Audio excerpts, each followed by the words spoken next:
We're going to call to order the Monday, October 5th, 2020 meeting of the Space Coast Technical Advisory Committee of the Space Coast TPO. And so please join me in the Pledge of Allegiance. I pledge allegiance to the flag of the United States of America and to the republic for which it stands, one nation under God, indivisible, with liberty and justice for all. Go ahead, Georgiana. All right. Well, welcome everyone. Thank you for joining us. I'm Georgiana Gillette, Director of the Space Coast TPO. Wanted to let you know that the agency does have authority to hold a virtual meeting pursuant to Executive Order number 20-69, issued by Governor Ron DeSantis on March 20th, 2020, and Executive Order number 20-246, which extends that order. We may conduct meetings of the governing board and its committees without having a quorum of its members present physically and utilizing communications media technology. So some members of the TAC, Technical Advisory Committee, are attending in person, and some members are appearing remotely. With regard to access to the meeting, the agency is using GoToWebinar. This is a cloud-based platform for video and audio conferencing across mobile devices, desktops, and telephones. The TPO has developed several methods of ensuring public comment for this virtual meeting. A complete listing of the public comment process and how to attend in person or virtually is provided on the TPO's website, www.sctpo.com. The Space Coast TPO will be posting a recording of the meeting via its YouTube channel. If you are attending virtually, you may raise your hand or enter your request to speak via the GoToWebinar chat question box, either during public comment or at the time the agenda item is discussed. Once recognized by the chair, your microphone will be unmuted and you will be given 3 minutes for comment. If you've attended the meeting in person, you may fill out a speaker's card and turn it in to a staff member. So at this time, I'd like for Sarah to go over some of the housekeeping items. Good morning, I'm Sarah Crum, Education Planner with Space Coast TPO. Housekeeping for the team members that are attending virtually.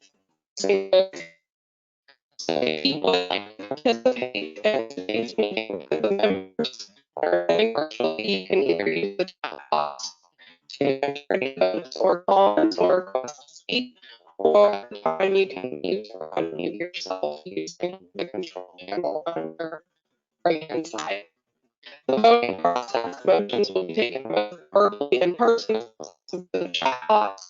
If a member attending virtually does not vote, it will be assumed that you vote in favor or approval. So if you are attending virtually and we do not hear a vote, we will assume that you voted in favor or approval. And also a reminder for in person as well as virtually, please silence all cell phones and noise-making devices. Thank you. All right, thank you very much. So that we do have a quorum, the combination in person and virtually. And so that takes us to item 3, which is public comment on items not on the agenda. Are there any public comments either in person or virtually? We have not received any at this time. All right, hearing none, we will move on to item 4, which is our Executive Director's report. Thank you, Mr. Chair. It's a pleasure to see you both physically and virtually this morning. I wanted to give you an update on some of the things happening right now. In your agenda package, you have the draft meeting minutes and attendance record for the September 8th CAC meeting, the Citizens Advisory Committee meeting, and the September 10th TPO Governing Board meeting. On the bottom of page 2 is a recap of the TPO Governing Board action items. I just wanted to brief you on one of those items. The board approved option B. This is regarding the 528 design recommendations. Option B is to update the current design of the 528 widening to extend the bridge length over the Banana River with causeway removal pursued by others as a separate project. And that was, that vote passed, that motion passed 8 votes in favor and 3 against. Part of the motion also included a caveat that DOT continue working with the Indian River Lagoon National Estuary Program to prioritize increased bridge height and to explore options with stakeholders for the existing causeway removal to run concurrent with the construction. And I did want to let you know that option B, it was confirmed it was not going to delay the State Road 401 bridge replacements. So I know this has been a big topic of conversation for over a year and a half. And remember, this particular option did not come before the TAC and CAC, so it was not an option that was on the table previously. So the design can be updated to extend the bridge length, and the project does not have to go all the way back to TD&E, which was the biggest concern. So I think at this point, the ball is in the DOT's court, so to speak. They will need to request some additional design funding, about $2.5 million, to update those design plans. And of course, the extension of the bridge is an additional $47 million that they will also need to program out in the 2030 timeframe, which is when the construction phase is programmed in the cost feasible plan.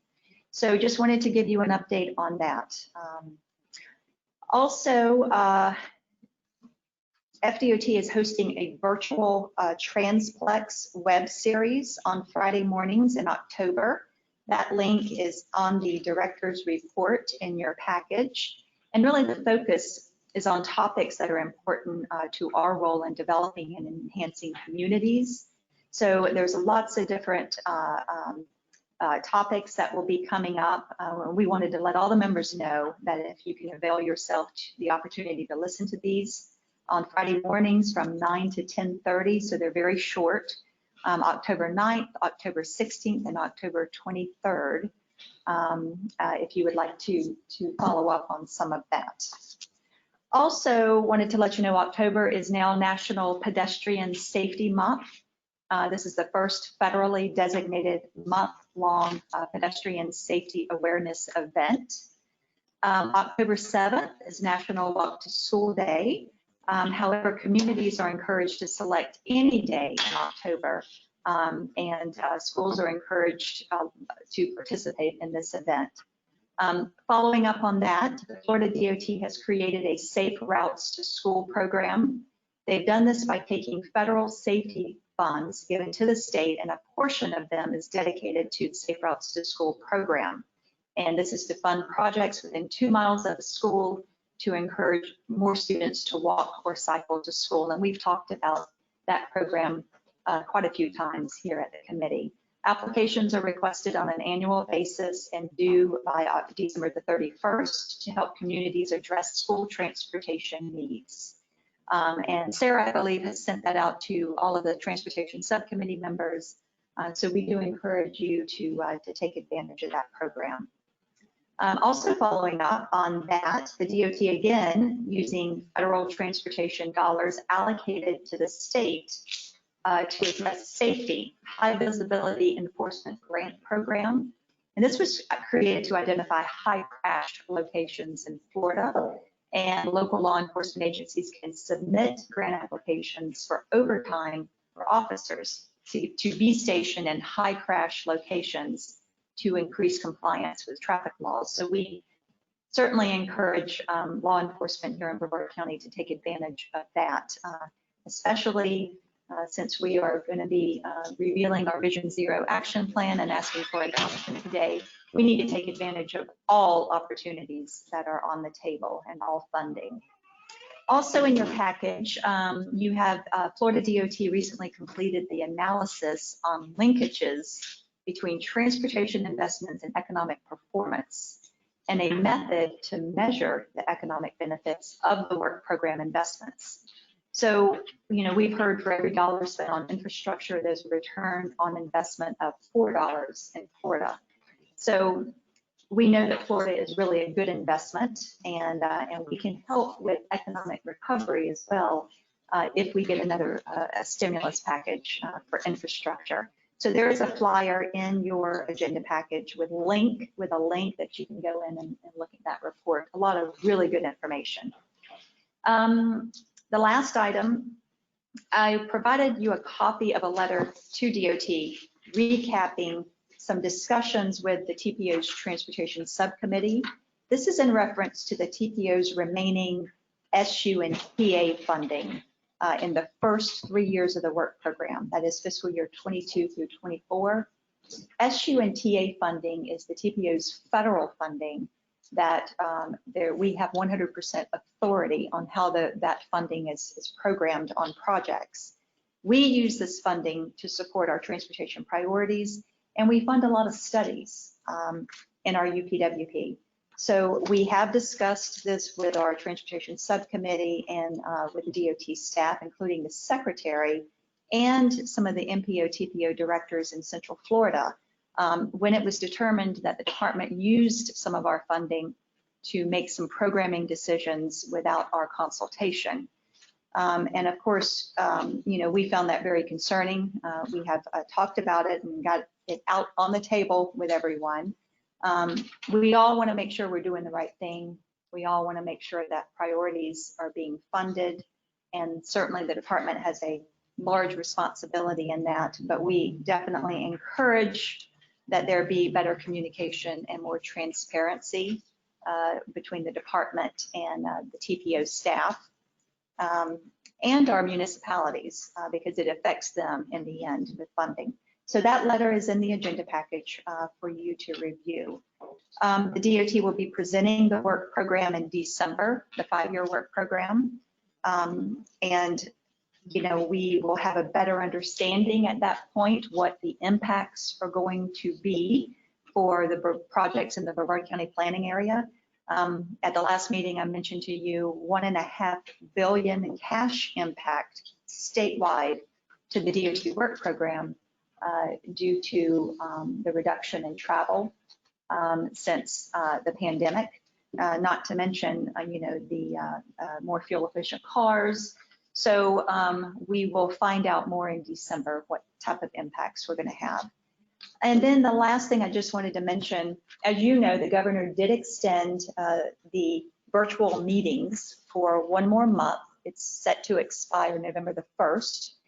And there is also notice that this is expected to be the last invitation that in-person that we can have for in-person meetings. So we don't meet in November. Our next meeting will be in December. If this does happen, we will continue to hold virtual meetings, but if we cannot get a physical quorum, which I think right now, well, we actually do have 10 right now, so we would be fine. But if we cannot get a physical quorum, then it's going to be considered a working meeting, meaning we can meet, we can discuss items on the agenda. We cannot take action, though, if that is the case. If a member has an extenuating circumstance, as long as we can get a physical quorum, members may participate remotely, provided that they have a significant circumstance. And then the members that are here present that will need to be approved by a quorum for the members that are participating virtually to have a vote. So just wanted to make sure everyone understands that. We will wait and see. But it is looking like the governor will not be extending the executive order past November 1st. So with that. All right, do we have any questions for our executive director, either in person or virtually? Seeing none, we'll move to the consent agenda, which consists of 3 items. Item A is our minutes of our last meeting. Item B is work order 21-12K, scope of work for the Transportation Resiliency Master Plan. And item C is an MOU of regional cooperation for the TSM&O. So would look for a motion to approve the consent agenda. We have a motion from David. Is there a second? Jason? All right. Is there any discussion on the motion? Yes, go ahead.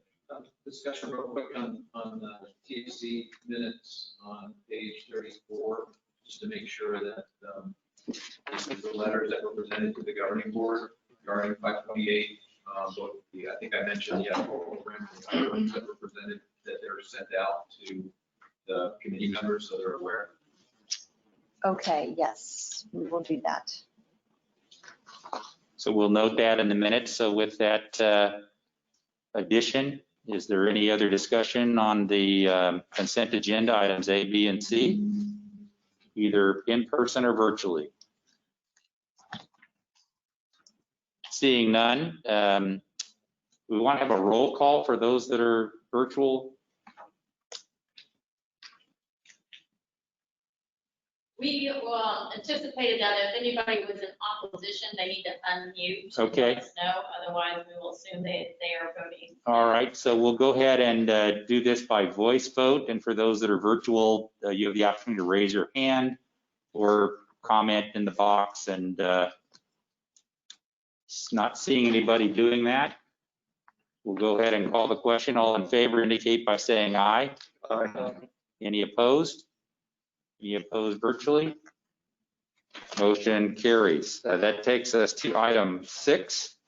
So 6A is the Vision Zero Action Plan.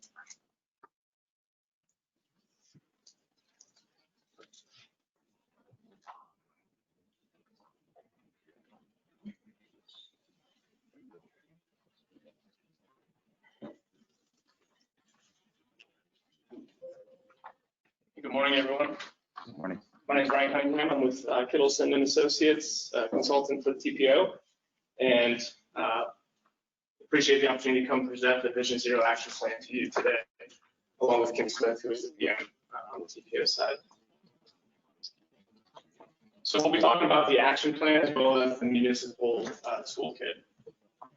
The action plan was completed in July. It was a 9-month effort that started in the fall of last year, not just between the TPO staff and consultant team, but we also assembled a Vision Zero task force for this effort. Many from the TAC were on that task force, and as well as law enforcement and quite a few engaged citizens.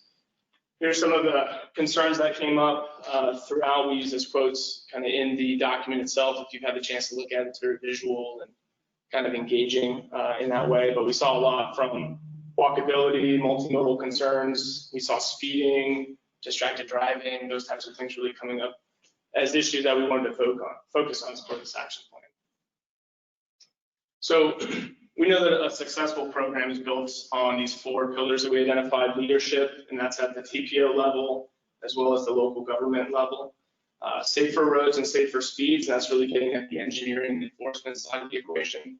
Equity-based education and community engagement, and data-driven and transparent approach. So that's let the data drive what we're doing and what we continue to do as the process evolves, but also being transparent to share that with not just you, the local governments, but also the community at large. So some of the areas of focus, and this came out in some of the comments that I just shared, but speeds were a major area. 57% of our severe injury and fatal crashes were on roadways with 45 miles per hour or greater, actually greater than 45 miles per hour, excuse me. Distracted driving is another focus that we have. In the police reports themselves, 13% identify distracted driving, but we know that's a vastly underreported stat. Inexperienced drivers, this one was a bit surprising. Almost 20% of our fatal and serious injury crashes involved drivers under the age of 24. And then no lighting or poor lighting roadways or segments. Of all the fatal crashes that happen in these areas, 40% of those were pedestrians. That was surprising to us because most of areas where you have a lot of pedestrian activity have been lit or in more urban areas. So we want to put a focus on that as part of this action plan. Something that we did in this action plan was identify the high injury network, and you'll see as part of the action items how that gets used kind of practically.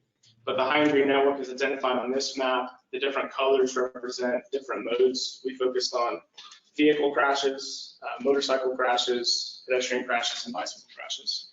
So each color on this represents, what mode that particular segment or intersection is being identified for. But the HIN, as we call it, represents about 15 to 20% of Brevard's roadway network, but it encapsulates 55% of where all fatal crashes were happening in the past 5 years.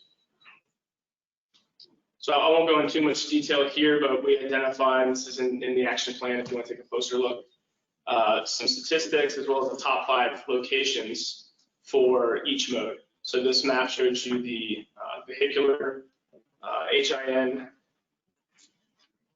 This is the motorcycle HIN. You can see that's there weren't as many motorcycle crashes as vehicle crashes, so it's a bit of a more focused network. The bicycle network, and then the pedestrian network. So that'll help us keep our focus on where these crashes are occurring, and then also how to address them. Some of the action items, we broke our action items down into the 4 pillars that I mentioned earlier. So under leadership, I'll just highlight a couple. Form a Vision Zero steering committee that meets regularly. Conduct Vision Zero workshops for engineering, planning, and public health staff. And encourage local agencies to adopt their own Vision Zero resolutions and create their own Vision Zero action plans. Safer speeds. Work with FDOT and individual cities to implement best practices in setting target speeds and speed limits. So we're really getting at speed management with this one. Evaluate resurfacing projects for how we can incorporate complete streets improvements to particularly focus on pedestrian and bicycle safety. And then encourage enforcement efforts on the high injury network. So that's one of the ways we'll use the high injury network to focus our efforts. For education, continuing our traffic safety programs that target diverse populations, deliver education messages for our new roadway designs and traffic control devices that focus on ped and bike safety infrastructure. And then with the impending arrival of passenger rail, delivering rail safety messages for all of our road users. And then for the data-driven approach, maintain a safety dashboard, safety program, and Vision Zero web pages. So a lot of that is about keeping our information up to date, but also communicating that with the public and with local governments. And then incorporate the high energy network into the annual state of the system report and produce that safety report annually. So with that, I'd like Kim to talk a little bit about the municipal toolkit that we put together. Good morning. One of the things that we knew right from the beginning when we started this action plan is that the TPO cannot do this alone. There's no way, from jurisdictional reasons, there's just no way that the TPO can achieve our vision of zero by ourselves.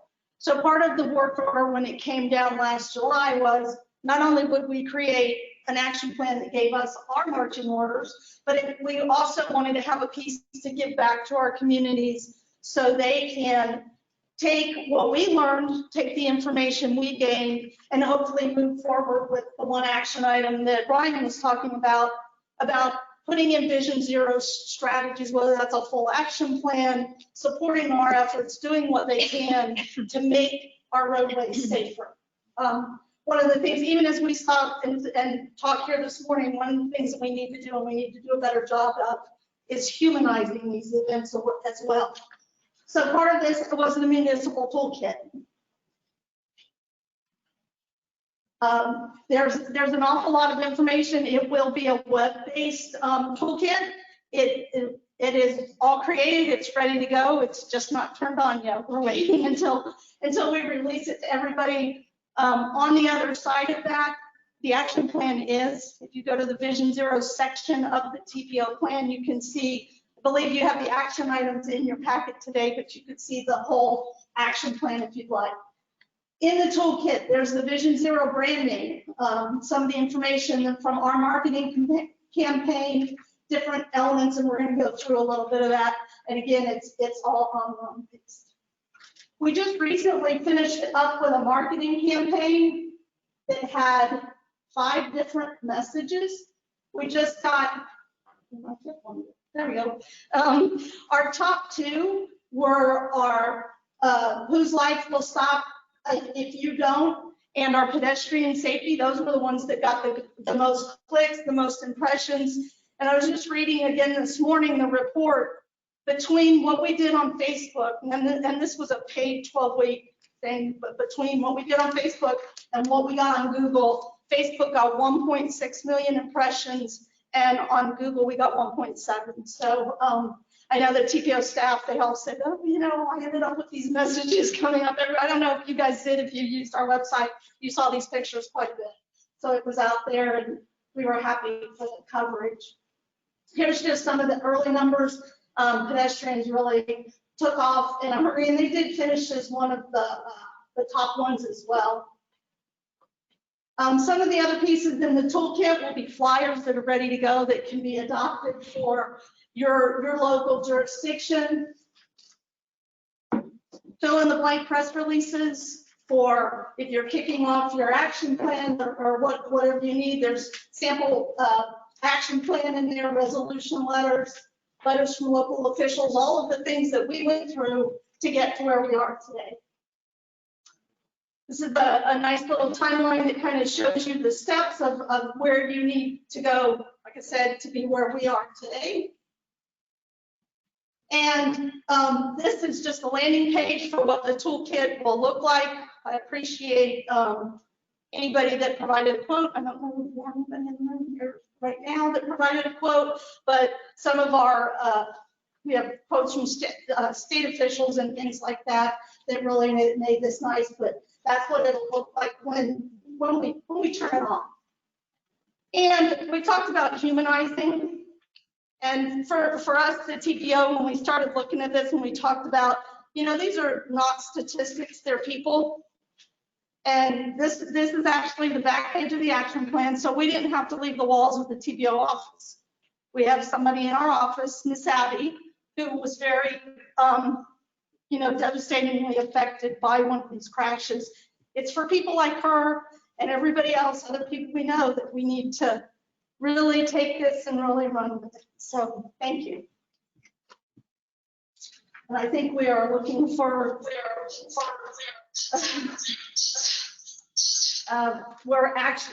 what we need today is adoption of the action plan, the TPO's action plan.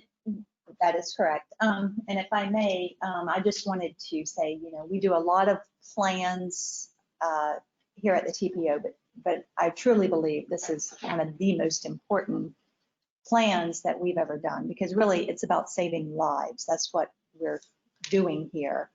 And we do need help. We need the leadership. The TPO, as Kim mentioned, cannot do it all by ourselves. We need the leadership. We have shared goals. We need to collaborate. It will strengthen the safety culture if we can all kind of buy into it together. And we need to break down those professional silos, because as she said, each statistic represents a human life. So yes, we've got the plan adopted, hopefully, with your approval, but this is just the beginning. We have a lot more work to do on the TPO side.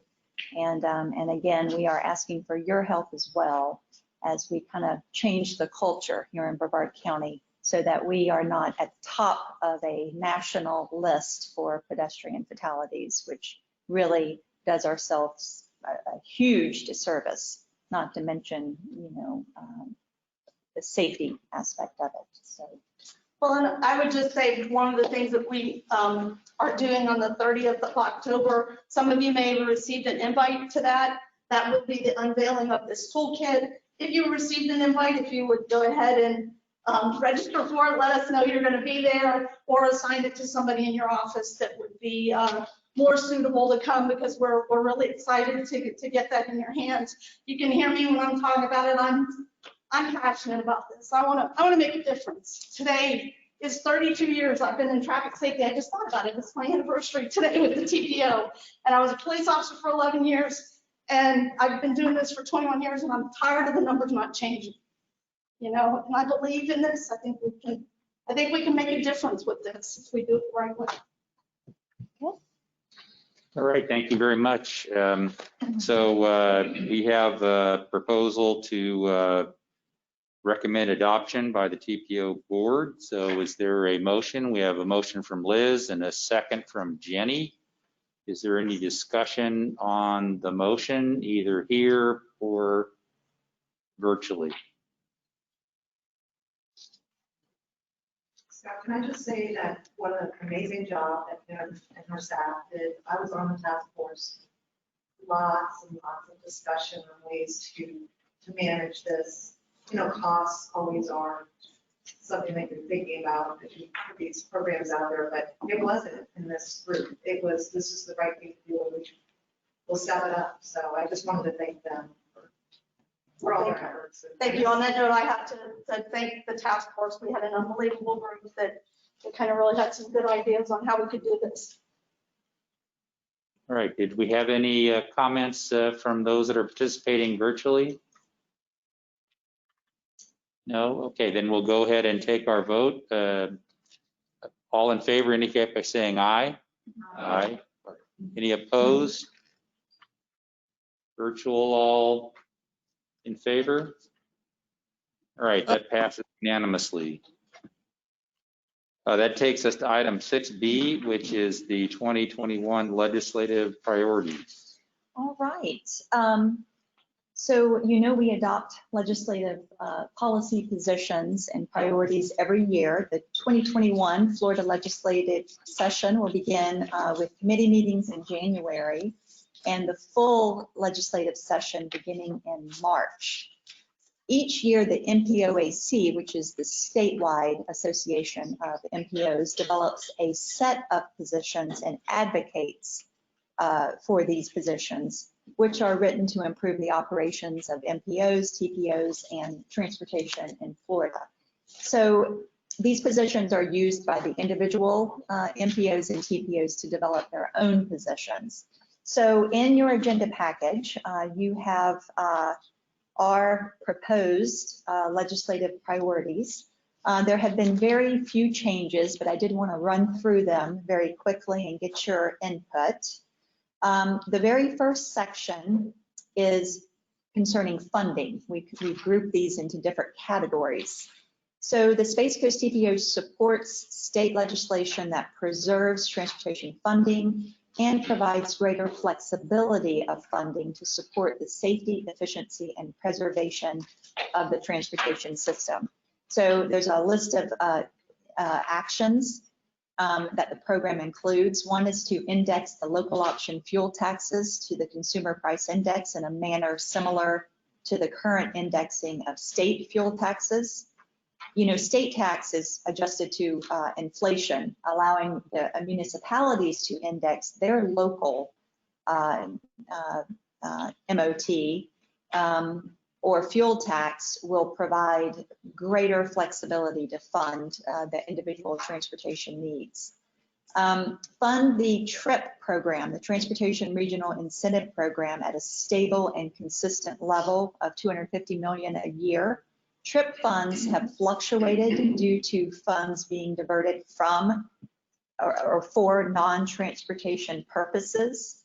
And TRIP is state grant funding that requires a 50% match. And we use TRIP funding for a lot of off-system projects, but it is for regionally significant priorities or projects that improve the regional system. The next one is identify potential revenue replacement sources for the current motor fuel tax, which is no longer able to fully support the current and future needs of the transportation system. So whether we're talking about vehicle miles traveled, you know, or a charge for alternatively fueled vehicles with a fee equal to a fuel tax, or if we're talking about raising a sales tax or a gas tax, we need to be looking at potential revenue replacement sources. Use the existing MPO and local planning processes to select individual transportation projects rather than legislative appropriations, commonly referred to as earmarks. Earmarks are typically not a good way to go about getting projects funded because it is really an unfunded mandate. All of the funding that's in the Transportation Trust Fund is already accounted for. And so you are really kind of giving or asking for an unfunded mandate. And then the last one is to expand the Charter County and Regional Transportation System surtax to allow municipalities over 150,000 in population or the largest municipality in a county and all counties located in an MPO/TPO area to enact up to 1 cent local option surtax by referendum. So all of these are related to funding, and these are very much in line with what we've done in the past, and as well as the MPOAC priorities. The next one is supporting state legislation that allows the Strategic Intermodal System, SIS funds, to be used on roads, transit, and other transportation facilities not designated on the SIS if the improvement will enhance mobility or support freight transportation on the SIS network. Florida DOT allocates 75% of its funding to the SIS. So that is where 75% of the money is going. That only leaves 25% for discretionary funding. And so, being able to open it up to other, allowing the SIS funds to be used for SIS relievers, I think is a really good thing as we move into the future. Okay, the next one, next page. The TPO supports state legislation that establishes flexible and predictable funding for transit projects, capital and operating, identified through the Metropolitan Transportation Planning process by removing various funding limitations for the State Transportation Trust Fund. So it basically removes the distinction between highway and transit. We shouldn't underestimate the critical role that transit plays in moving people. And so there is just not enough money on the transit side to be able to fund those critical improvements. The next section is transportation priority safety. So there's a few safety priorities here.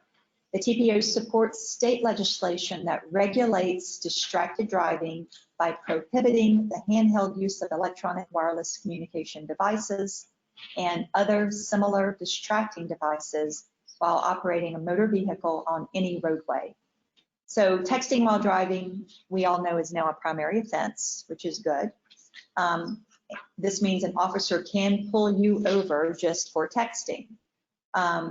But as of January 1st, 2020, Florida drivers are not allowed to hold cell phones in their hands in a work or a school zone. Well, this particular priority will take it a step further, which is what I think from a statewide level, everyone is looking for. The next one, supports state legislation that increases funding to improve bicycle and pedestrian safety awareness, programs, facility improvements, and seeks to reduce bicycle and pedestrian injuries and fatalities statewide.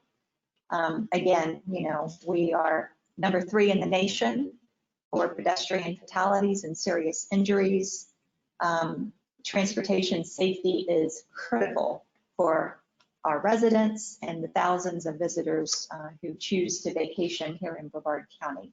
We want to get off this list, and we need to keep safety for the pedestrians and bicyclists a top priority, and all crashes for that matter. And then the next one on the next page, supports state legislation that increases the efficiency and safety of existing transportation systems by maximizing the deployment of advanced innovative transportation technology. So, with the new technology, it is going to take safety to a whole new level. And so we are very excited about that. Advancing technologies will transform the industry and potentially how people, the roads they travel on and how they travel. And so this is very important. So we encourage the Florida legislature to continue establishing state laws and funding mechanisms. Cities and states that are proactive in the deployment of these technologies will be better positioned for success and economic stability in the future. Then we have an additional position. This is the TPO supports state legislation that establishes guidelines to promote project streamlining, allowing for quicker and more efficient project delivery, thereby saving time and money. This is another repeat of a priority. You know, if we can, you know, stop the duplicative or redundant processes, it really, that will help result in more burden and limited state and federal funding. So it will give more money for more projects. And then finally, we get to the actual projects, support surface transportation priorities. We have the Ellis Road widening at the top of the list, State Road 528 widening, the 401 bridge replacements over the Canaveral Barge Canal, and the A1A multimodal corridor projects. These are all top priorities for the TPO. And then the last section is to support transportation priorities for all modal agencies. So we have the Orlando Melbourne International Airport. It's supporting the connections from I-95, and we are specifically talking about Ellis Road, which remains the #1 priority for the TPO, as well as the Central Florida MPO Alliance. Expand Port Canaveral's passenger and freight capacity, invest in space transportation infrastructure, continue to support the construction of the Indian River Bridge replacement and Space Commerce Way connector, and then establish passenger rail in Brevard County, continue the FDOT and private sector investment in quiet zones and 1 or more passenger rail stops in Brevard County. So we want to definitely make sure all of our modal agencies are included in our priorities. So that is the proposed list of priorities that we would like to send out and discuss with the Brevard delegation when that takes place. So interested to get your feedback. Did we miss anything? Do you have any concerns about anything? All right, does anybody have any comments or questions on any of the proposals? Steve? Yeah, on the third bullet on funding that says identify potential revenue replacement sources, I feel like that should be a stronger statement. Okay. You know, like potential, we know where things are heading. Right. And this seems too long-term Gotcha. to me. I don't really have any suggestions on how to make it stronger, but this is going to become a more immediate need, and other states have already taken action. Yes. On this side. You're right. And we are hopeful that Florida would pick up the reins and do the exact same thing. I can work to make that a more definitive statement and maybe express the urgency of how much that's needed, especially here in Florida. Yeah, I mean, California just announced 2035 all electric. Yes. And we're not California, I understand that, but we know how long it takes things to get through legislation as well. Okay. All right, that's a good Yeah, I point. think the verb could certainly be support, Gotcha. right, as opposed to identify. That makes it a little more affirmative. Okay. I will work on that one. Great comment, Steve. Anybody else online or here that wanted to talk about any of the recommended items? Yes, Bob. It's probably under additional position. I think it would be good to see something regarding the planning process and incorporating resiliency into that bullet as well.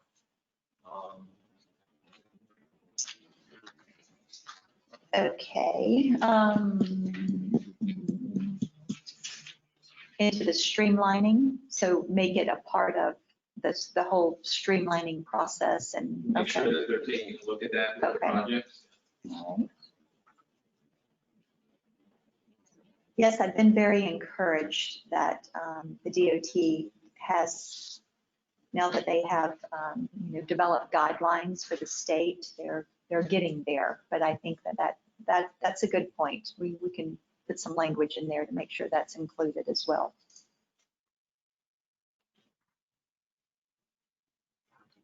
All right, other comments on any of the proposals? Anyone online want to provide some? No?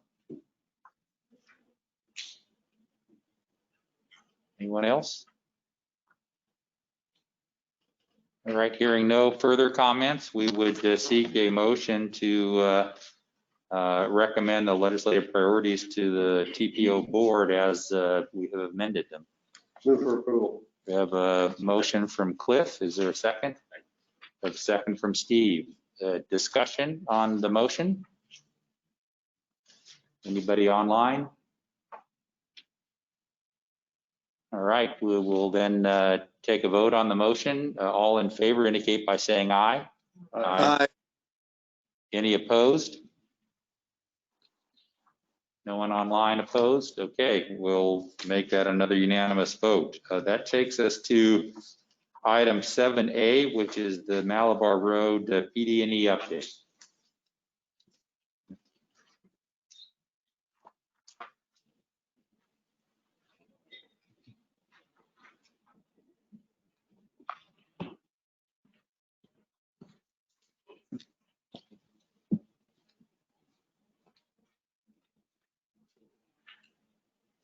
Good morning. My name's Jack Freeman. I'm with Kittleson and Associates, and I'm here to present to you. I've served as a consultant project manager for the Malabar Road PD&E. I'm here to give you an update on what we've been doing with this project over the last several months, and also a little bit about, we conducted a virtual public meeting on September 24th, a little bit of update on what's happening with it. So.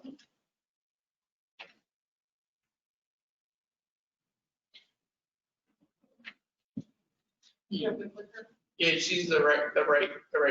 Right button. Yeah. There we go. All right.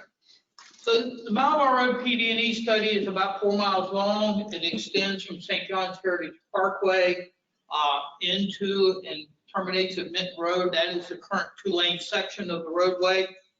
It is being conducted by the city of Palm Bay through a local agency program, LAP program. So it will go through the federal process. It will be reviewed and approved by FDOT. One of the things that I just need to note is because of the agreement between FDOT and FHWA, the environmental review, consultation, and other actions required by the applicable federal environmental laws for this project are being and have been carried out by the Florida Department of Transportation pursuant to 23 USC section 327 and a memorandum of understanding dated December 14th, 2016 and executed by Federal Highway Administration and the FDOT. Just basically a fancy way of saying, FHWA has delegated the authority to FDOT to approve this project. So the PD&E process, you've probably seen this graphic many times, so I won't belabor it, but we are at the point right now where we are in the alternative development, and let me use this pointer. We're here, alternative development and evaluation process. We conducted the public meeting on September 24th. We're still receiving comments. Today is the final day of the public comment period. So we still are open for public comment through the end of the day. Then we will go through and do refinement and get more into our detailed engineering and environmental analysis. We are preparing a preliminary engineering report and a type 2 categorical exclusion for this project. Type 2 categorical exclusion is what FHWA or FDOT in this case approves for this project. And that will give us the final approval after we've conducted a public hearing. Purpose and need for this project is based upon primarily 2 things. One, capacity, transportation demand. Looking at it, 2-lane road. I'll talk a little bit more about traffic in just a minute, but the traffic is going to grow, particularly as with the connection to the St. John's Heritage Parkway. Safety is also an issue, and looking at it, we'll talk a little bit more about that in a minute. Enhancing multimodal, enhancing ped bike, being able to better serve the transit routes that are out there. Looking at system linkage and better connection into the St. John's Heritage Parkway, and also providing for that planning consistency. This project is funded for the PD&E. Obviously, we're doing it. It's also shown in the long-range transportation plan when it was just adopted, but it is not funded for the next phase, which is final design. It needs to have that final design funding to be able to get adoption of this PD&E. We can't have the PD&E approved until that has occurred. So a little bit more on traffic. We've got two sets of numbers here, 2020 and 2050. One of the things that's real obvious, I won't go down the corridor and read it to you, but you can see that the volumes are basically doubling between 2020 and 2050 throughout the corridor. So they're going to grow a substantial amount based upon the modeling that has been done for this project. By 2050, most of the corridor will be level of service F. There's one short section between Krasner and Jupiter, this level of service E. The remainder will be F by that time, with it staying as a no-build condition. Looking at crashes, you can see here the line, the green line, trending up. So basically, that's trending up over the past 5 years, looking at 2015 to 2019. The red line is just basically showing how it's, going up, and that's still trending up as well. The upper part of this that's in the blue is serious injuries and injury type crashes. That's also trending up. Fortunately, we have had no fatalities in this quarter, so that's a good thing over the past 5 years. So, we are doing well from that standpoint, but the numbers of crashes that are increasing is a concern to us, and one of the things we want to address within the purpose and need of this project. So we got two alternatives to improve the roadway on the table. Alternative A, we call the minimum right-of-way alternative, and going through it, and basically between 189.5 or 90 feet up to about 93 feet. The difference is once you get to the east of the C10 canal, you've got the C20 canal on the north side. We have the guardrail protected. It requires 3 more feet to be able to install that guardrail and protection from the shared use path into the canal. So going from left to right, you've got a 10-foot shared use path. You've got 2 11-foot lanes. One of the common questions we're hearing is, why don't you have buffered bike lanes on the roadway? Well, FDOT changed the FDOT design manual in 2020, and it is no longer requiring for roadways that are 35 miles an hour and above to have both a shared use path and buffered bike lanes on the roadway. It will add 14 feet of right-of-way to this project and cause some problems in some locations. So it's been decided to basically provide the shared use path on the north side and be able to do that. Or we could add the buffered bike lanes, not the shared use path. Being a bike rider myself, I much prefer the shared use path on the north side because it is protected. Most of that's got canals, and where you do have crossings, it's pretty well marked and pretty well signed. So I don't have constant driveways bothering me as I'm going through on the shared use path. So that's one of the differences we're seeing. Okay, 15.5-foot wide median here, 2 11-foot lanes, 6-foot sidewalk on the south side up to the back of curb.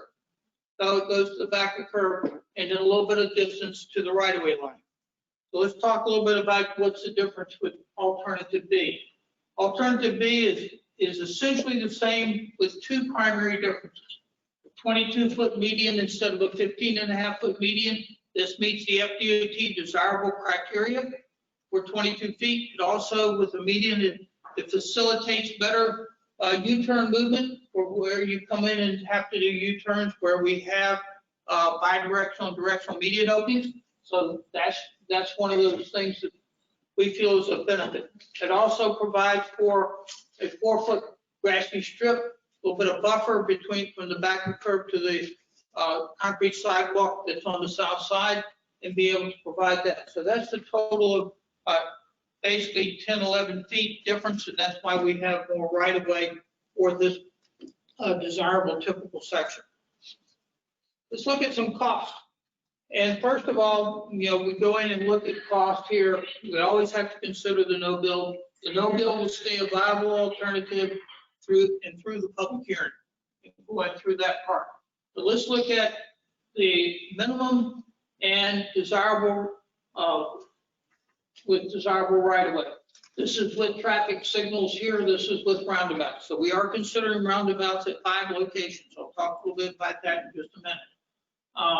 And looking at it, the cost between these two alternatives A and B, when everything's common, a little bit more for the wider roadway, about $1 to $2 million more, not an appreciable amount of differences between the two alternatives. When you start throwing in the roundabouts, in this alternative, you're looking at about 10 million more, and in this alternative, you're looking at about 11.5 million more. You're getting into a little bit more right of way, getting into a bit more reconstruction. Because we got the canal on the north side, a little bit of effect on that, being able to construct it and putting in box culverts and that type of stuff. So it's a little bit more costly proposition to put in the roundabouts. So why would you consider roundabouts? Well, let's look at this and look at a couple of different things. Remember, our two purposes and needs are, one, to enhance capacity, and the second one is safety. So if we look at this and go through this alternatives from a capacity standpoint, we're seeing that, with the no build, we got, intersection operations 1 at D and 4 at F. These are 4 main intersections along the roadway.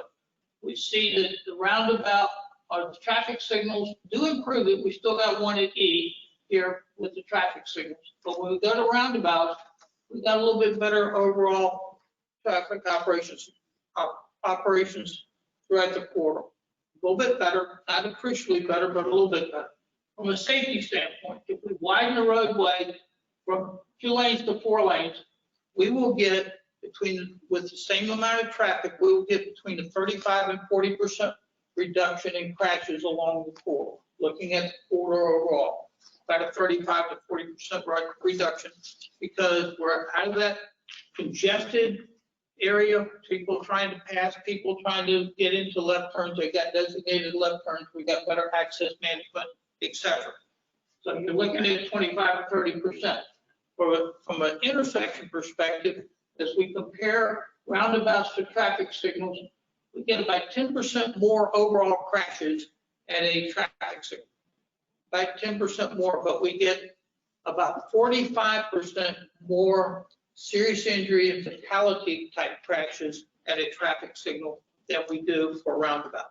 So there's a significant difference between the safety standpoint of a roundabout and a traffic signal. We haven't had any fatalities out there over the last 5 years, so we've got a good record on that, but we're still getting a higher number of crashes.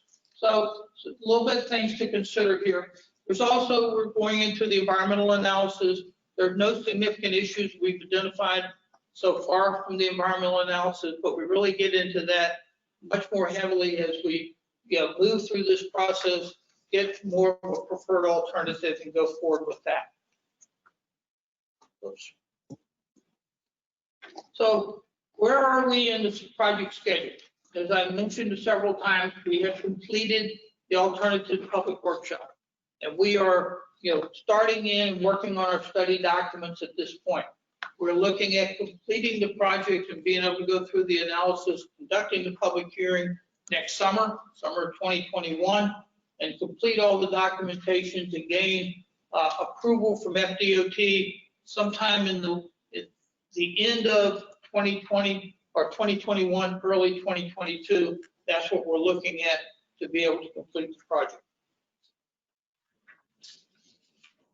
Contact information, we do have a website, a lot of information, concept plans are on the website, the public meeting handouts on the website, a lot of information is available there. This is my contact information. Frank Watanabe is with the city of Palm Bay, is the project manager for the city. So you have the contact information to contact either one of us if you have any questions. And with that, I'll open it up to any questions you may have. Does any member present or online have questions about the status of the PD&E? I have one comment, actually. So I'm looking at the potential alternatives. Has it been considered that currently there's only transit service on the north side, but there may be potentially transit service going the opposite direction on the south side of the future. Say that one more time. I'm sorry, I can't. Transit service only travels one direction. Right. Mason to St. John's direction. Right. And I look at the proposals, just sidewalk width is the biggest thing that I'm considering here. Is there any consideration that they provide directional travel in that distant future? In your plans? Bi-directional transit travel. Yes. We can accommodate, transit, because we're putting in sidewalk on, sidewalk and sure use path on both sides. And, with the 11-foot lane, still occupy that. We're not looking at any type of bus bays or anything like that. That's exactly right. Okay. But we do have, enhanced, much improved over what you have out there today. With the transit stops you have out there today. I know you've got 2 routes out there today. All right, thank you. All right, do we have any other questions on the status from? I have a question, Scott. Jack, if the design cannot be funded, is the alternative that the department would just kind of put the PD&E on the shelf? It would not be signed off on until the design funding has been found? What's your experience in doing? My experience is that typically they'll just, put the project on hold. They're doing one of 2 things. They can either put the project on hold and not allow you to go to public hearing. Okay. And stop it there. Or they can, because this is a type 2 CE and technically by the law, public hearing is not required, they can allow you to go to public hearing. It's not a federal requirement, it's a state requirement to do the public hearing. So we could gain the approval to go to public hearing, we could get it adopted and approved, preferred alternative, but the document would not be signed, until it is funded. Now, one of the things that's being talked about now is to, because it likely have to go into a reevaluation because these things have an expiration, they have a shelf life. And a lot of the documents that we're doing, basically 3 years is it. So if it takes a while for this to get funded for final design, it could throw it back in to get it redone. Well, one of the things we're hearing more and more from DOT is, they want to see projects moving to completion. And they're getting very nervous about projects, even if design's funded, then now they're sitting on the shelf. I can't tell you how many projects on our priority list, design's just been sitting on the shelf, and it's millions and millions of dollars of right-of-way, some of which they have taken off some of our projects. In other words, the right-of-way money has been moved off some of our priority projects because the department doesn't feel they can get to construction within that 8 to 10 year window. Right. And so that's the challenge that we've been dealing with. And now this is an off-system project, not on the state road, where the only money you can use is federal and or TRIP or SCTPO, where we have to come up with a 50% match. So this is a challenging one here. And that's my concern. But the right of way for this is, preliminary estimates are we will impact 94 parcels plus ponds. I think we haven't got a pond estimate on it yet. 29 of those 94 parcels the city already owns. So that's a big help. Sure. There is only 1 residence that will be impacted, have to be relocated by the improvement, and the rest of them are vacant lots. And yes, the city has been very proactive in purchasing the right-of-way in anticipation for the project. If the project moves into design, I'm assuming the design can be structured to where you could just do bite-sized pieces similar to what the county's doing for Hollywood Boulevard, designing it to where you can just implement sections of it, you know, as. Yeah, you can design it to implement sections.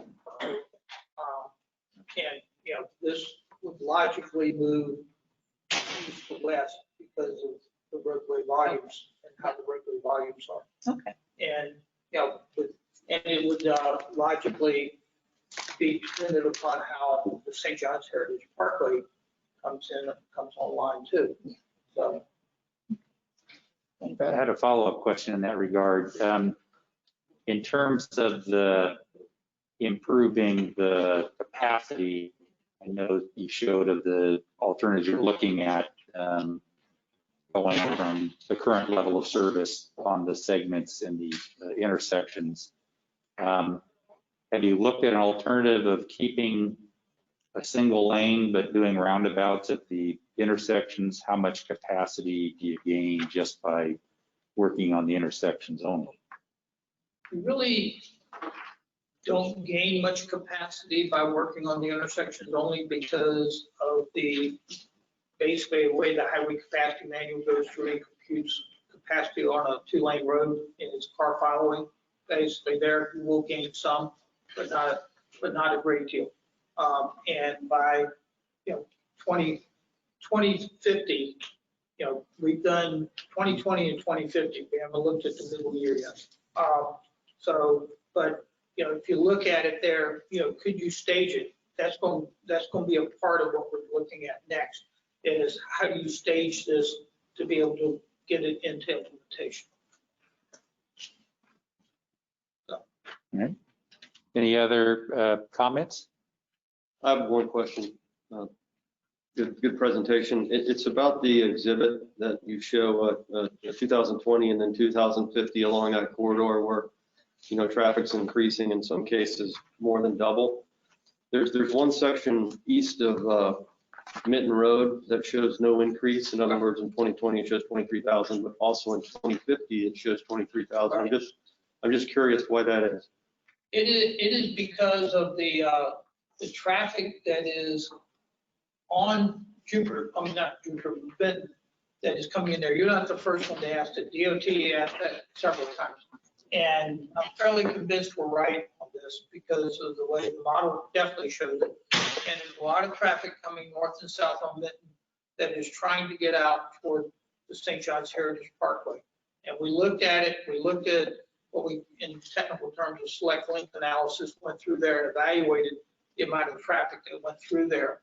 So it's, it is, well, I know Bruce along Malabar Road to the east, but it's just because of the enhanced system linkage that you're getting with the model in 2050 has the St. John's Heritage Parkway in there.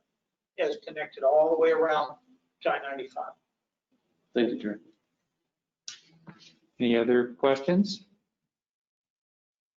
All right, thank you very much. That will take us to item 7B, which is the 2019 State of the System.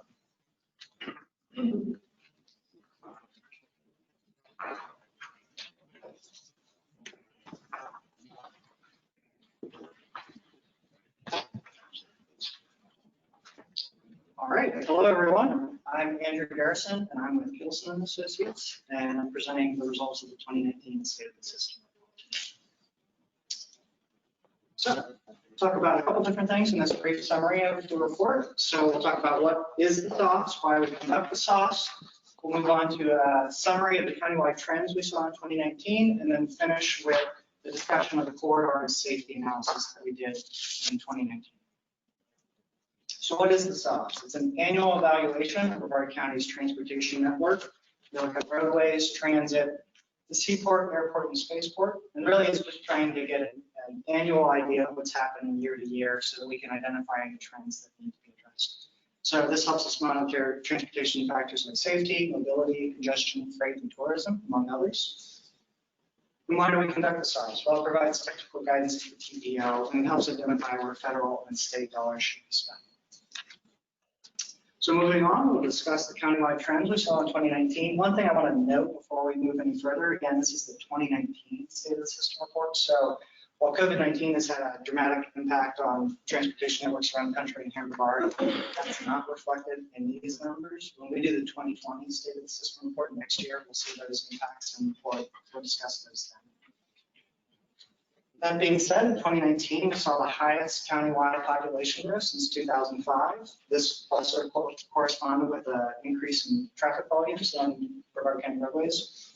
Now, we did see about a 15% decrease in transit ridership. We did talk to Space Coast Area Transit about this, and they identified a couple trends, just lower gas prices and increased use of rideshare services like Uber and Lyft may be playing a role in that, but also last year, Hurricane Dorian shut down the transit network for several days, and then ridership took a little bit of time to rebound after that. So that may be part of why that number decreased by about 15%.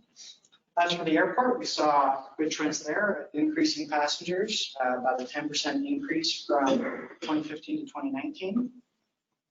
As we move to the port, we saw about a 20% increase in cruise passengers from 2015 to 2019, and about a 50% increase in cargo tonnage from 2015 to 2019.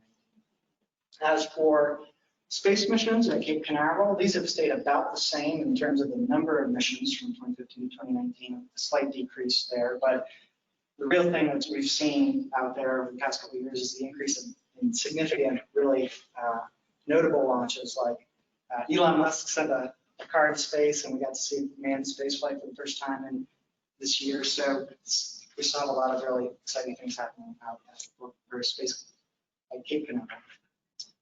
All right, so now we're going to discuss the corridor and safety analysis we did for 2019 SOS. This is really the heart of the SOS report. What we do is we take a lot of the major roadways in Brevard County and divide them up into specific corridors, and then we're able to look at transportation metrics like traffic congestion and safety on those specific corridors.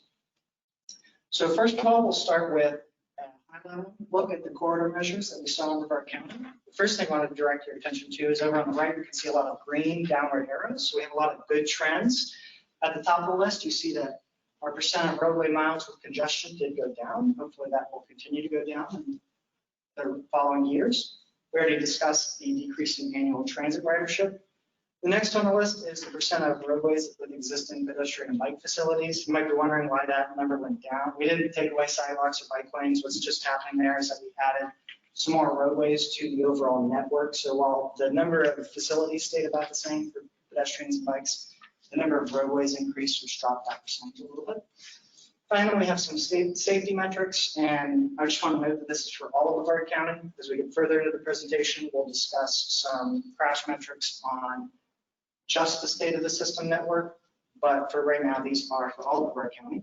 That being said, the trends are good. We saw a decrease in annual pedestrian bike crashes from 2018 to 2019. The same with annual vehicle crashes. Annual fatal crashes for pedestrians and bikes stayed the same, and annual fatal vehicle crashes went down as well. Moving on, we'll discuss the traffic volumes that we saw in Brevard County. For our highest volumes, these stayed about the same. I'm sure these roads are not super surprising. Malabar Road, Palm Bay Road, US 1, Wickham Road, these all top the list, and that's about what it was last year as well. On the right, you can see where these corridors are, and again, probably not too surprising that a lot of these are in southern Brevard County. You can also see where our intersections rank in Palm Bay Road and Hollywood Boulevard. So at the top of the list, it's about where it was last year too. Moving on, we have some more crash trends. Now, like I said before, that first table was for Brevard County, but now we're focusing on crashes that were on just the SOS roadway network. That being said, there was a slight increase from 2015 to 2019 in the number of crashes. The map on the right shows you where our top 25 corridors for highest vehicle frequency were. And then at the bottom, you can see what the top 3 corridors were. So we have US 192, State Road 3 in Merritt Island, and Backpack Street as well. Moving on, we just have a couple more charts for some of these SOS roadway crash trends. We see vulnerable road users, pedestrians, bikes, and motorcycles that saw a great decrease, about 15% from 2015 to 2019. For serious injury and fatal crashes, we saw another good decrease there, with the lowest number of fatal crashes and serious injury crashes in 2019 over that 5-year period. We have some more vulnerable road user statistics from 2015 to 2019 as well. So on CIS facilities, that's just I-95 and State Road 528, we saw a slight increase. That was mostly due to motorcycle crashes. On non-CIS facilities, everything that isn't I-95 and State Road 528, we saw a slight decrease. So hopefully that trend continues downward. One final thing we wanted to note for pedestrian and bike crash corridors, the top 25, State Road A1A had the most of that top 25 for those pedestrians and bicyclists. So 5 out of the top 25 pedestrian crash frequency segments for A1A and the same for bikes. Moving on, we have our highest pedestrian crash corridors. So at the top of the list, we see State Road A1A, Palm Bay Road, US 1, another A1A corridor, and Valley Boulevard. We see that intersection, or we're planning some intersection improvements and safety projects on these corridors. So the hope is that these will help reduce crashes in the years to come. Moving on, we have highest bicycle crash corridors. So at State Road 3, Babcock Street, US 192, A1A again, and US 1. And in yellow, you can also see where these bike crash corridors rank on the overall list of total crashes overall. So you can see that there's an overlap between corridors that have a high number of bike crashes and a high number of crashes overall.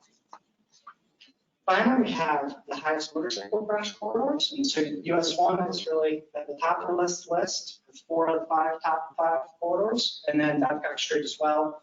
We do have some intersection improvements planned on some of these roadways and PD studies. So the hope is that those will help reduce crashes there. So with that, that is the 2019 State of the System report, and I'm happy to take any questions. Do you have any questions on the presentation? Yes.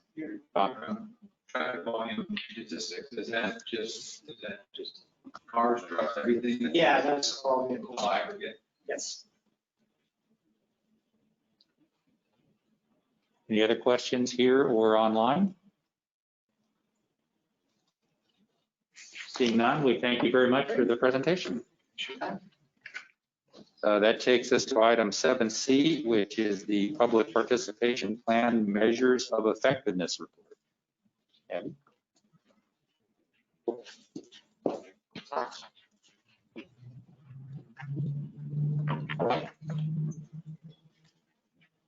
Good morning. My name is Abby Dunaway, and I'm the Public Involvement Officer for the Space Coast TPO.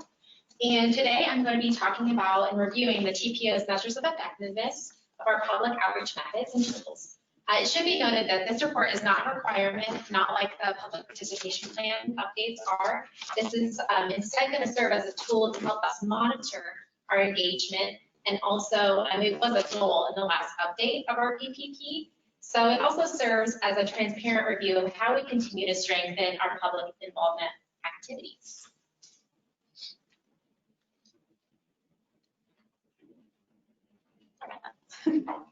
So here's a brief overview of the different public participation methods that we have and some of the tools that we use to engage the public.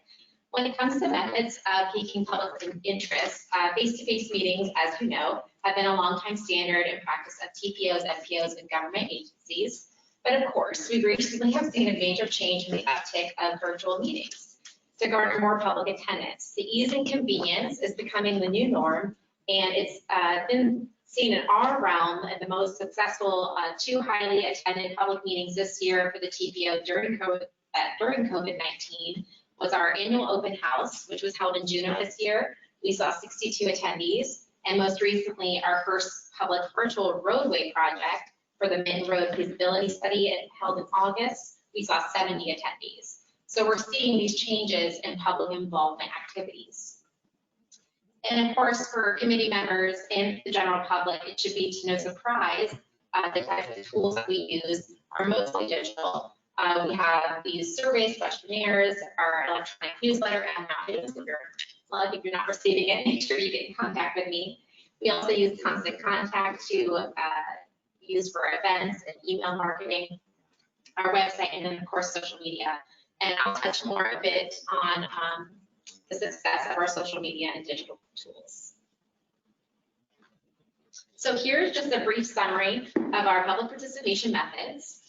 And I just want to add that this summary and report is not a quantitative tool, so we are not penalizing ourselves if we don't reach our goal or if our numbers are a little different from last year's. Our numbers fluctuate based on the plans and programs and projects that we have going on. So for example, last year we had our bikehead master plan update. We held 6 public meetings that saw a lot of face-to-face people. This year we were in a freeze because of the pandemic. You know, we didn't have as many face-to-face events, although now we've adapted to that. And just to note, you have more definitions and terms in your full report. This is just a little recap. So I want to talk a little bit about social media because I think that we all know that social media is prevalent and it's highly used by a lot of different agencies. So according to Statista, in 2018, Facebook was the most popular social networking site, drawing in 2.23 billion monthly active users. And then YouTube ranked second, and Twitter had a little bit of a lag there. So most public agencies are now on Facebook. And the point is, if an organization is on social media or not, chances are people are still talking about it, they're tweeting about it, they're posting about it. So it's our job as a public agency to help steer that conversation and to lead it in the right direction and to tell our story, most importantly. And it's not a secret, social media has become a new space where citizens can voice their opinion, share their input, and connect with others. So here's a little recap of our tools and some of the numbers that are associated with our measures of effectiveness. Our numbers reflect by and far that our public citizens, committee, board members, stakeholders, and beyond prefer to receive information digitally. For example, regarding our digital communications, we use Constant Contact for newsletters, press releases, event invites, and more. Our organization numbers are higher than the average transportation industry rates. The average open rate for a transportation service agency sits at 15.5%, and the click rate is 11.9. You can see the TPO, especially for the open rate, is almost double that. So that's definitely something that we're proud of.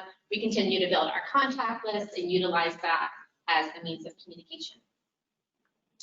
As for our social media numbers, they kind of speak for themselves. When we're telling our story in social media, we don't post whatever the audience might like. Actually, you wouldn't think it, but transportation projects actually get people fired up.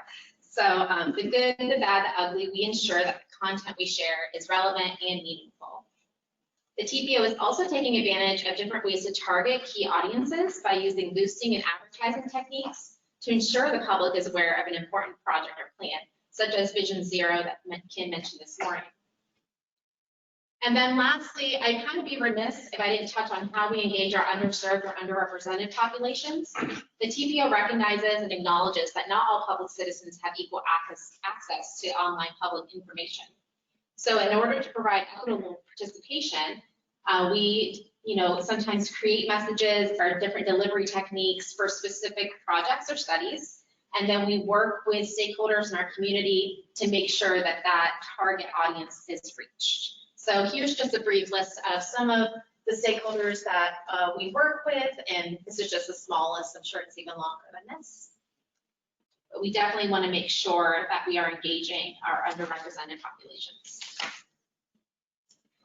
And with that, I can open it up for questions. Like I said, the whole report is in your agenda package, goes into a little bit more detail about the definitions and terms of some of the tools that we use, but I'm happy to answer any questions.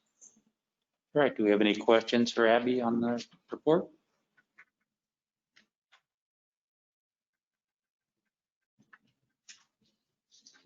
Doesn't look like any, but thank you so much. That was very well done. We appreciate it. I'm going to stay there because I'm here. There you go. You can stay up there for item 7D, mobility week. Okay. So before I kind of talk about what's on the lineup for this year's events, we're going to play a little promo video from Mobility Week in case those who are attending don't really know what that is.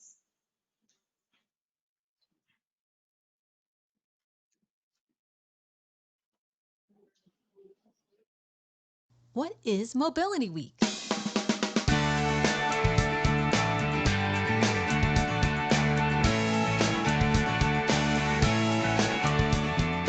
Community. Volunteers. new experiences, leadership. In 2016, the Florida Department of Transportation kicked off its inaugural Mobility Week as a celebration of activities promoting transportation options and encouraging safe travel behavior in Central Florida. Since then, Mobility Week has grown to a statewide celebration of making smart, efficient, and safe transportation choices. During Mobility Week, counties, cities, and transportation agencies host events to promote safe and sustainable transportation choices. From 2016 to 2019, more than 300 events have been hosted. These events feature safety messages that reach kids, adults, and seniors. The secret about Mobility Week is that it is also a lot of fun. To partner with the Florida Department of Transportation on this year's Mobility Week, send an email to contact@mobilityweekfl.com. Learn more at www.mobilityweekfl.com.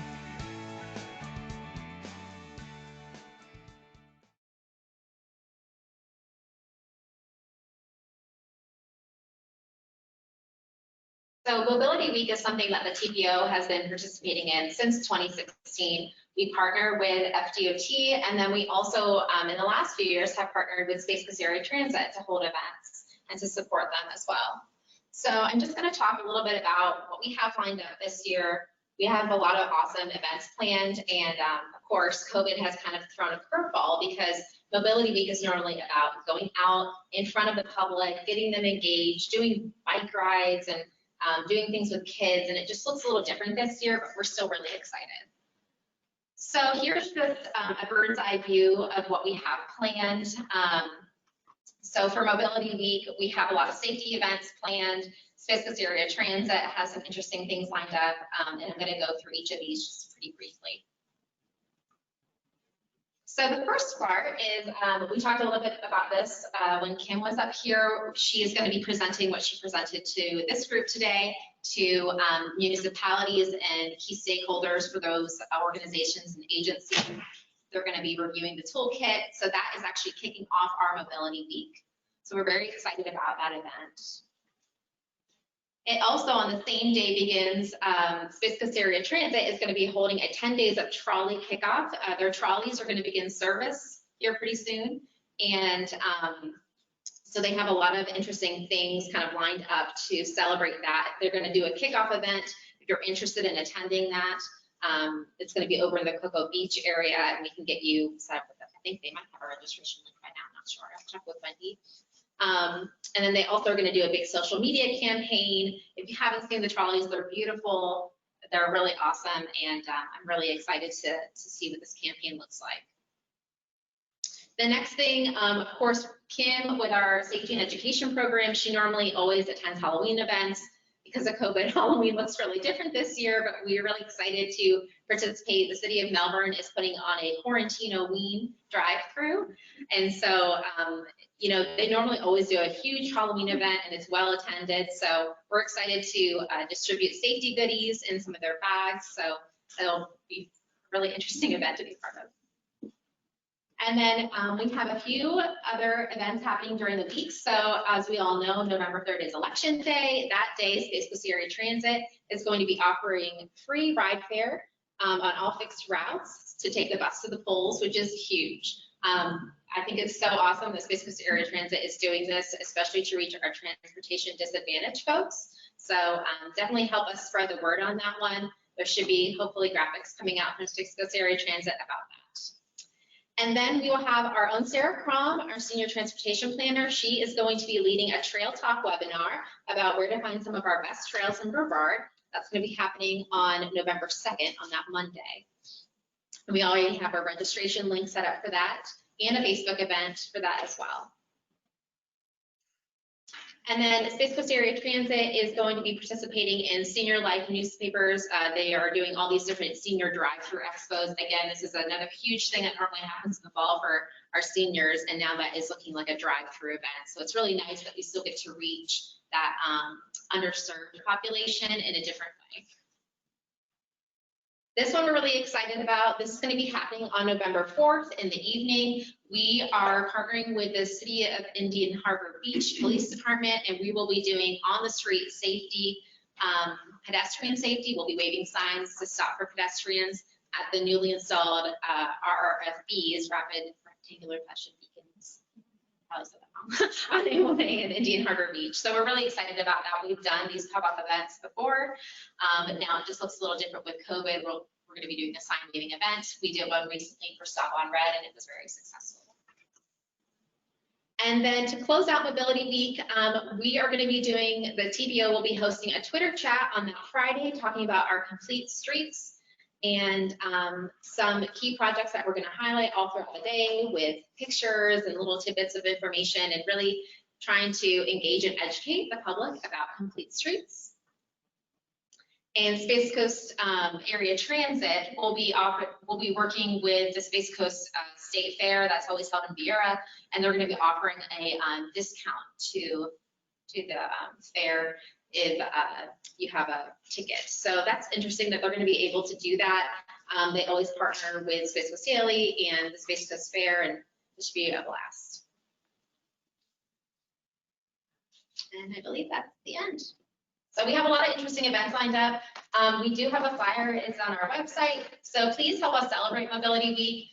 If we're having an event in your area, please share it out. If you are looking for ideas on how to celebrate Mobility Week, get in contact with me. There are lots of different things, simple things you can do. You don't have to host an event. Even just sharing ways that you can get out of your car and be mobile in a different form of transportation is helpful. With that, I'll take any questions if there are. All right, any questions about the plans for Mobility Week? The online? All right, thank you. Thank you. That will move us to item 8, and item 8A is the Florida Department of Transportation report. Hi, good morning. This is Rakinya Henson. I'm representing the Florida Department of Transportation, District 5. I just have some brief comments regarding the Space Coast region. First thing I'd like to mention is the construction report, which is highlighted in your meeting packets with the information for the region. Secondly, in tandem with what was mentioned earlier in regards to the Governor DeSantis moving us into phase 3 as a state, the department has resumed public meetings. We are actually going to do a hybrid format where there'll be actually online participants as well as in-person participants. So far, we've been doing that and it's been going very well. And right now, as of today, there aren't any meetings, any public meetings scheduled in the Space Coast region for the month of October.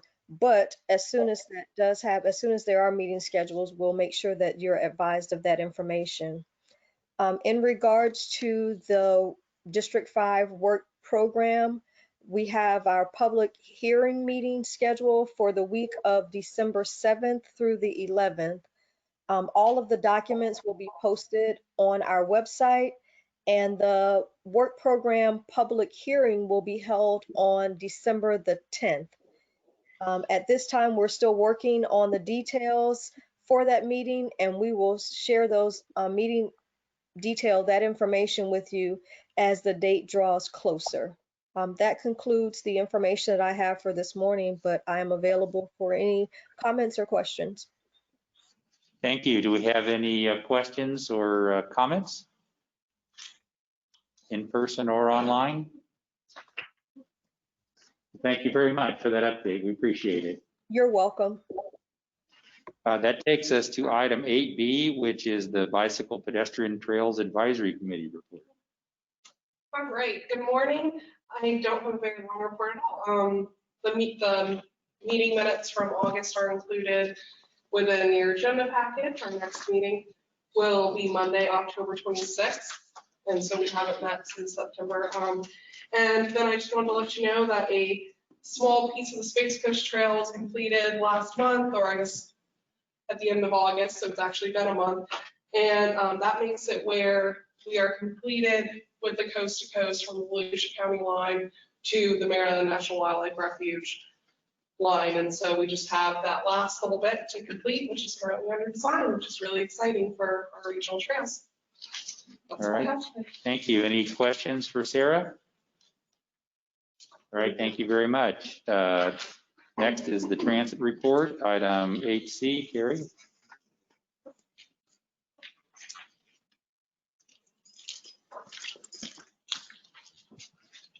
Good morning, everyone.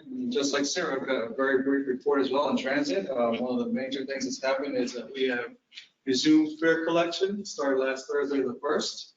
Although we did have a lot of information disseminated about the resumption of fare collection, we did have passengers that claimed they didn't know. So we obviously continue riding free.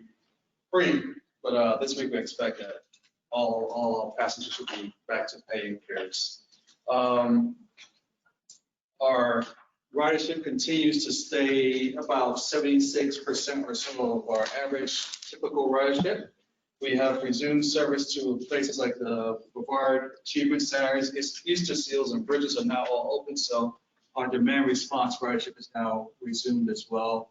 That has been an area where we've had no service up until very recently. So only area that we haven't resumed service that we haven't heard from right now is seniors at lunch, and we are expecting that they may still be closed for a while. We expect new vehicles to be arriving pretty soon, including 2 new hybrid buses, an additional trolley. We're also investigating electric vans to be included in our fleet. We're not sure how soon that will come about, but because they are not on the state contract to allow for purchases yet. So once they get on that, we're looking at potentially purchasing those vehicles for sorry, just had a lost train of thought there. I'm sorry. Our group that actually just goes out and picks up the seniors. So just completely lost that group. Abby touched on a lot of the Mobility Week events that we anticipate having, so I won't repeat that, but those are primary things that are going on. Any questions or any items that anyone has anything? Questions for Carrie? All right, thank you. All right, thank you very much. Unless we have anything else, Georgiana? I don't think so. Thank you very much for those that have attended in person and those that are attending online. And again, for our December meeting, we're likely going to have a physical quorum present. So for those that are online that can join us to make sure we have a quorum in December, that would be good. With that, we will adjourn today's meeting.